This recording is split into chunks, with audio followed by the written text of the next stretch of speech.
Deixa eu ajeitar aqui. Oi, gente, tudo bem? Que a paz do Senhor Jesus invada a sua casa, seu lar, seu carro, seu trabalho, onde quer que você esteja nesse momento assistindo esse vídeo. Hoje a gente vai falar sobre Atos dos Apóstolos, o que eu aprendi depois de ler Atos dos Apóstolos pela segunda vez. Esse é um vídeo para quem não leu Atos dos Apóstolos, tem curiosidade, quer entender mais sobre o que aconteceu depois da ascensão, né? Depois que Jesus foi levado aos céus, como é que os discípulos eles ficaram se virando, como que eles deram continuidade ao ministério de Jesus.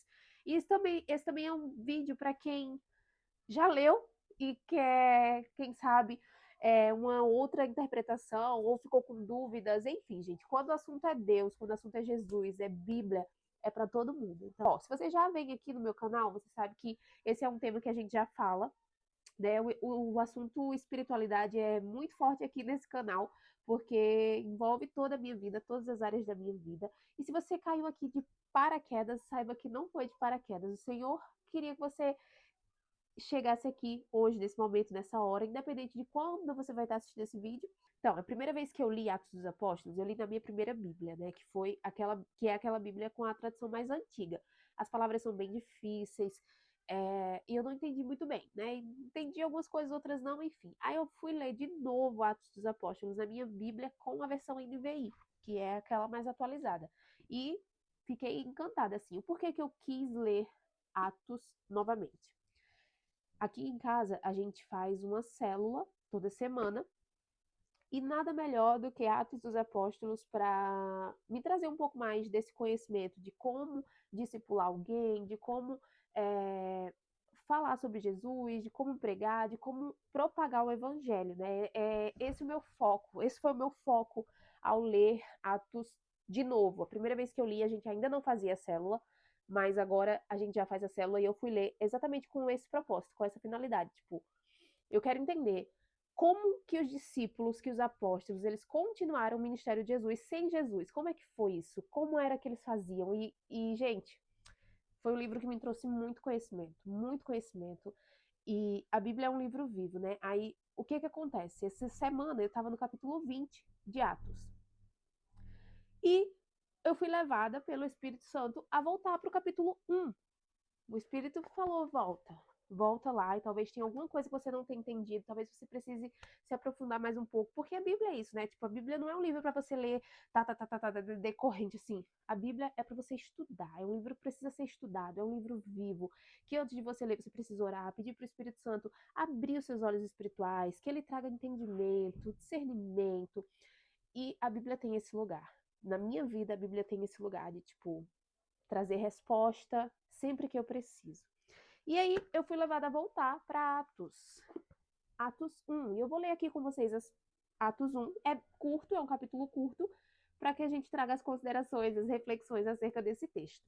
Primeiro, olha só, o que funciona na minha cabeça para eu entender a Bíblia? Isso também pode ser uma dica para você que está começando ou que já lê a Bíblia há muito tempo, mas que quer tentar algo novo, quer tentar, né, sei lá. Eu faço o seguinte, eu sempre busco um mapa mental em torno do livro que eu vou ler. Gente, eu tô olhando pra cá porque a janela tá bem aqui e tá um pôr do sol, a coisa mais linda. O céu tá rosa, tá lindo, lindo, lindo. Voltando. Eu sempre busco um mapa mental sobre aquele livro para eu entender o contexto do livro, em que época que ele foi escrito, quem escreveu, o lugar que tá se passando essa história. Eu quero saber o contexto para que eu entenda a história. Porque se você abre um livro da Bíblia, Atos dos Apóstolos, vê só como que começa. Em meu livro anterior, Teófilo, escrevi a respeito de tudo o que Jesus começou a fazer e a ensinar. Tá.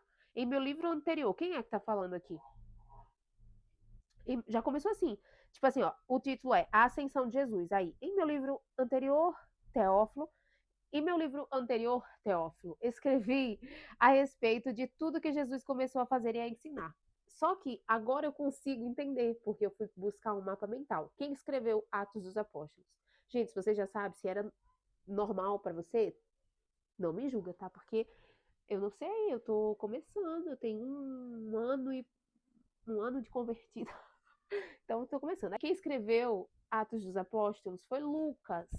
Atos dos Apóstolos é uma continuação direta do Evangelho de Lucas, né? Tem ali os evangelhos.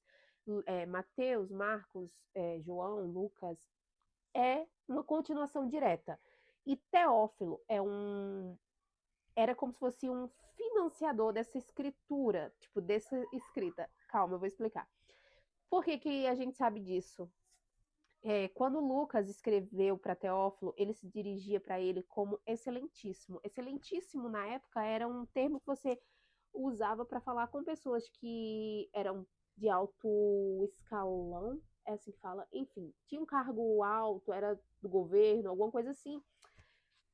Você tratava como excelentíssimo. Então, Lucas se dirigia a Teófilo como excelentíssimo. Não é uma carta, ele não estava enviando uma carta para esse Teófilo, mas ele estava colocando no papel o que estava acontecendo, o que ele estava presenciando. Teófilo, ele já entendia sobre Jesus, ele já sabia quem era, e Lucas estava passando para ele mais informações, para que ele crescesse ainda mais.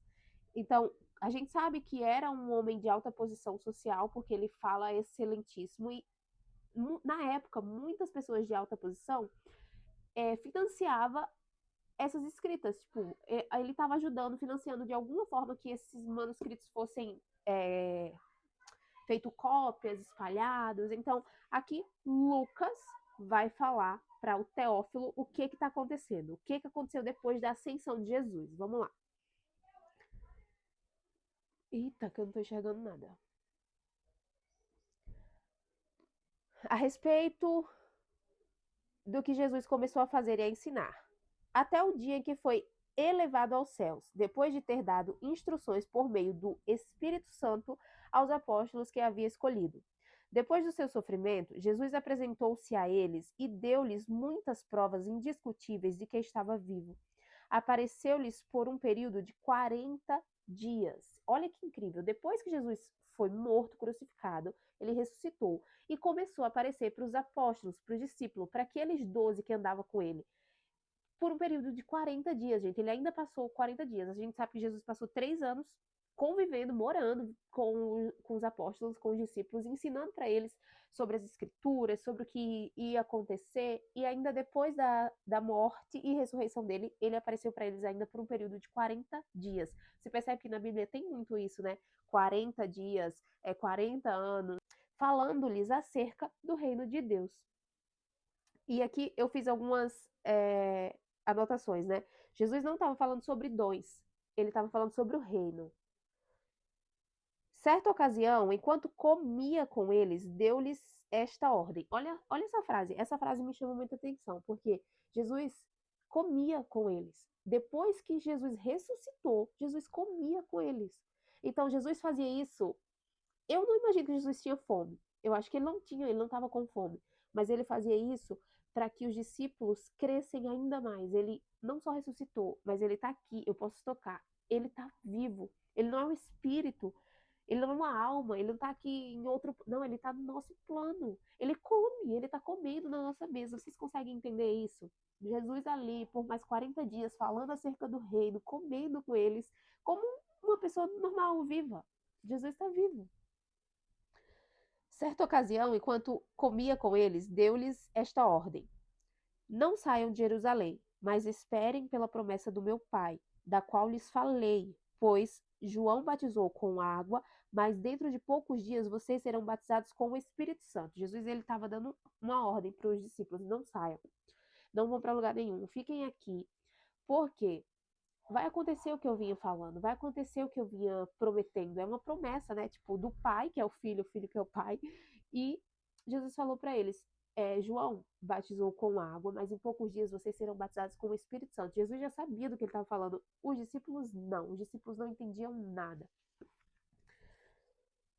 Então, os que estavam reunidos lhe perguntaram: Senhor, é neste tempo que vais restaurar o reino de Israel? Os discípulos estavam pensando em política, eles estavam pensando na divisão, eles estavam pensando em trono, em dinheiro, em status, em posição social, porque eles achavam que Jesus ia assumir o governo. Jesus ia tomar Roma, ia assumir tudo lá, e era essa mentalidade carnal que os discípulos tinham, e é completamente compreensível, né? Porque eles achavam que aquela luta ali era por um reino aqui na Terra. E não era um reino aqui na Terra, a gente sabe. E eles perguntaram isso para Jesus. Ah, Jesus, então Jesus falou para ele: não saiam, porque em poucos dias vai acontecer o que o Pai prometeu, vocês serão batizados com o Espírito Santo. Daí eles perguntaram: tá, Jesus, é nessa hora que tu vai restaurar o governo, tu vai restaurar o reino de Israel? É nessa hora que tu vai tomar teu lugar? É nessa hora que tu vai, entendeu? Eles acharam que Jesus ia fazer e acontecer ali com o poder dele. Ah, Jesus ressuscitou, agora ele vai fazer acontecer. Vai tirar os romanos lá tudo do poder. E não era sobre isso que Jesus estava falando, não era sobre esse reino. Aí olha o que Jesus respondeu, sério. Olha o que Jesus respondeu. Não lhes compete saber os tempos ou datas que o Pai estabeleceu pela sua própria autoridade, mas receberão poder, olha isso, receberão poder quando o Espírito Santo descer sobre vocês e serão minhas testemunhas em Jerusalém, em toda a Judéia e Samaria e até os confins da terra. Jesus sempre dava, né? Tá, sempre dava na cara. Não compete a vocês saber tempos e datas, nem se importe com isso, não se preocupe com isso, não se preocupe com o meu reino, não se preocupe quando que eu vou assumir, não se preocupe com os romanos, não se preocupe. Mas vocês receberão poder. Jesus já tinha falado para eles várias vezes durante o ministério: vocês poderão fazer obras maiores que as minhas, vocês podem fazer grandes obras, grandes feitos, sinais, maravilhas. Assim foi feito quando os discípulos eles foram enviados por Jesus para os lugares de 2 em 2.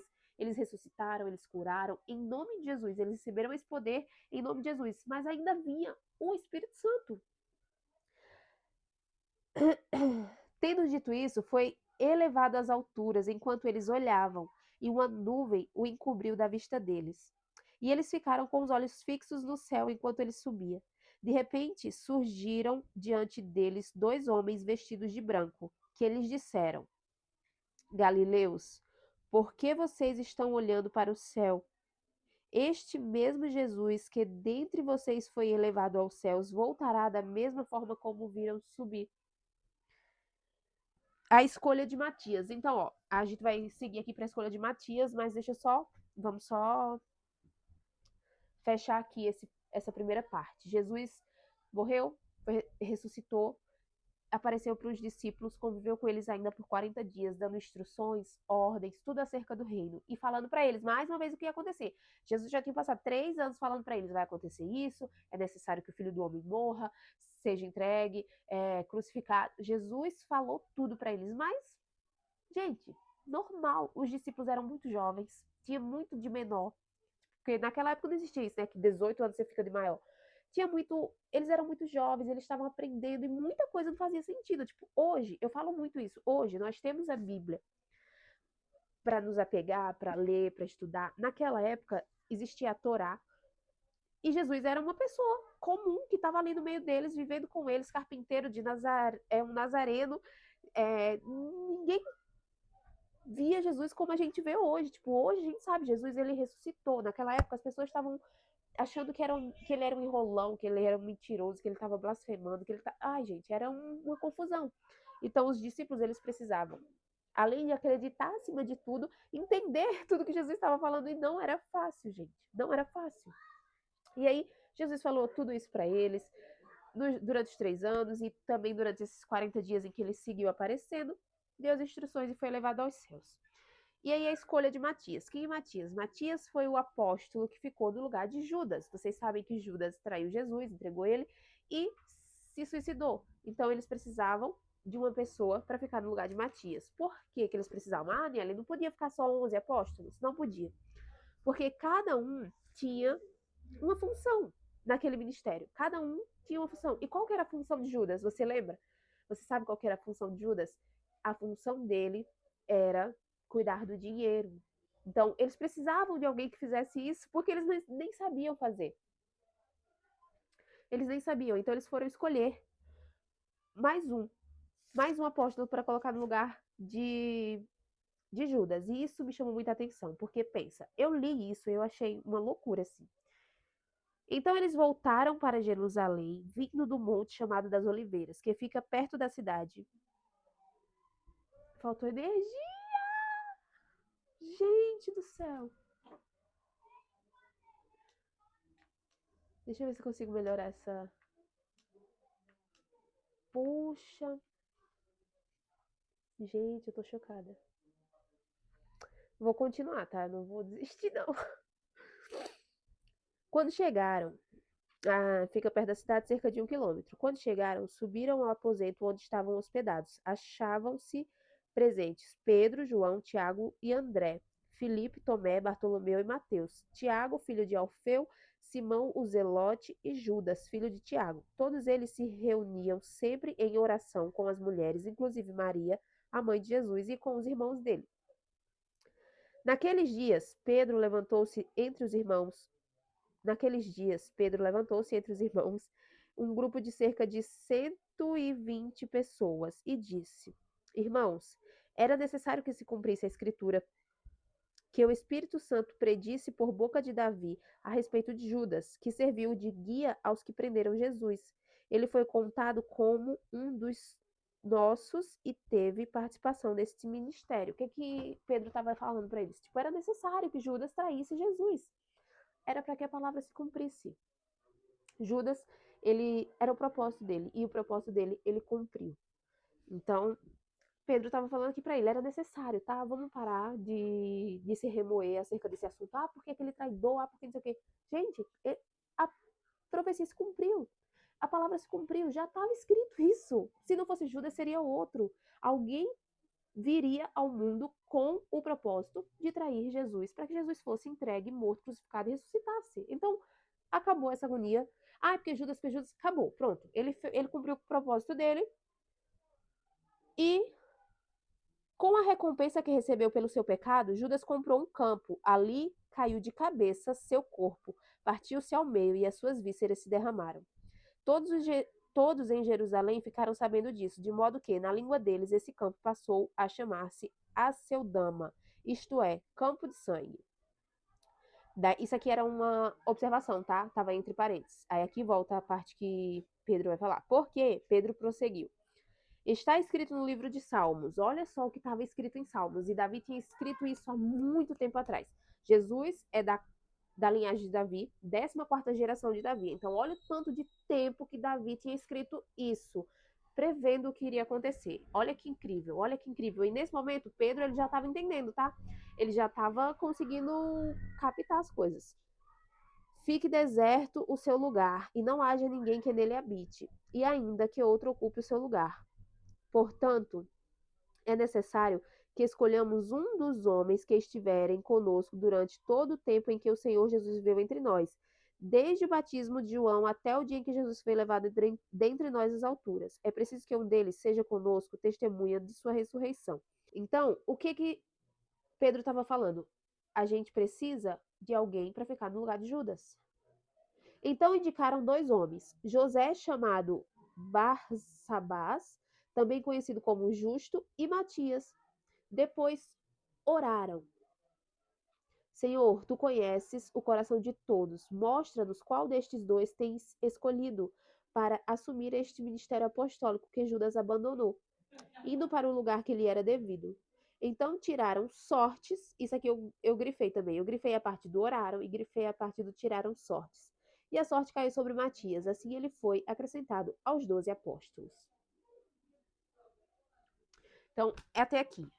Conseguimos ler o capítulo inteiro. E eu tô com a luz aqui, ó, pra poder. Ué, mas não faltou energia. Por quê? Acredita que a energia já tinha voltado?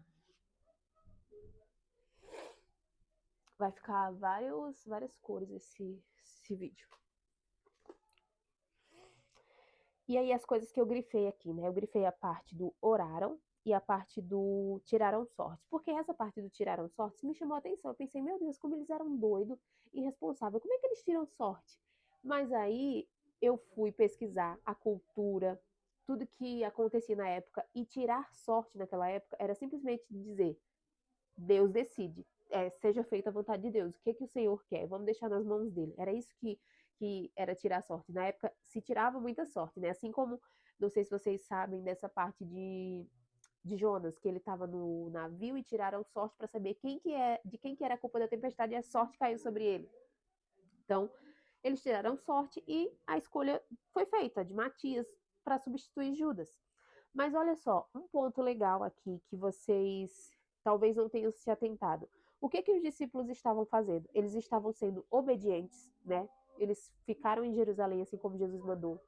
Eles estavam orando, eles oravam juntos, oravam antes, oravam com as mulheres, e nesse momento, antes de escolher, eles oraram a Deus e disseram: Senhor, tu conheces o coração de todos, mostra-nos qual destes dois tens escolhido. Eles oraram e deixaram nas mãos de Deus. Isso é um lugar de apóstolo, isso é um lugar de discípulo. Você está atento, você está obediente, você está buscando e você está orando.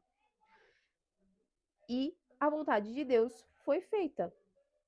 Daí eu anotei aqui, ó, o foco não é exaltar homens, mas o avanço do reino. E o capítulo 1 de Atos basicamente me trouxe isso assim, que tipo, o foco não é os homens, o foco não são os apóstolos, o foco não são as posições, o foco não é o dever de cada um dentro do ministério, o foco é o avanço do reino, independente.